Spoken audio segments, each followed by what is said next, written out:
জিম্বাবুয়ের বিপক্ষে তৃতীয় ওয়ানডে ম্যাচে সেঞ্চুরি মিস করলেন তানজিদ হাসান তামিম। সেঞ্চুরি মিস করে সংবাদ সম্মেলনে একই বলল তানজিদ তামিম, তাই থাকতে আজকের এই ভিডিওতে। একের পর এক হারের পর অবশেষে জিম্বাবুয়ে সফরে প্রথম জয়ের দেখা পেল বাংলাদেশ। মেহেদী হাসান মিরাজের দল ওয়ানডে সিরিজের শেষ ম্যাচে জিম্বাবুয়েকে 7 উইকেট হারিয়ে হোয়াইট ওয়াশ এড়িয়েছে। আগের 2 ম্যাচ হারায় জিম্বাবুয়ের বিপক্ষে সিরিজ হাতছাড়া করেছিল সফরকারীরা। 2-1 ব্যবধানে সিরিজটা জিতেছে জিম্বাবুয়ে। এদিন 200 রানের লক্ষ্যে ব্যাট করতে নেমে ওপেনার সৌম্য সরকার এবং তানজিদ হাসান তামিম উড়ন্ত শুরু এনে দেন। দুজনে ওপেনিং জুটিতে ওঠে 151 রান। তামিম সেঞ্চুরি করতে না পারলেও খেলেছেন 101 বলে 94 রানের একটি ঝলমলে ইনিংস। তরুণ এই ওপেনার ম্যাচ সেরাও হয়েছেন।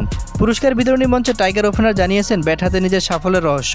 তামিম বলেছেন, আলহামদুলিল্লাহ, আমরা ম্যাচটা জিতেছি। উইকেট অনেক ভালো মনে হয়েছে। ব্যাট করতে গিয়ে চেয়েছি যত বেশি সময় ধরে খেলা যায়। আমার মনে হয় আগের উইকেটে বেশি বাউন্স ছিল। আজকের বল ঠিকভাবে এসেছে, এখানেই পার্থক্য আছে। শেষ ওয়ানডে থেকে টি-20 সিরিজের জন্য অনুপ্রেরণা খুঁজছেন তামিম। তারা ভালো বল করেছে, আমাদের জুটি দরকার ছিল। চেয়েছি স্বাভাবিক ক্রিকেট খেলতে। টি-20 সিরিজের আগে এই জয় আমাদের অনেক আত্মবিশ্বাস দেবে। চেষ্টা করব সেই সিরিজটা জেতার জন্য।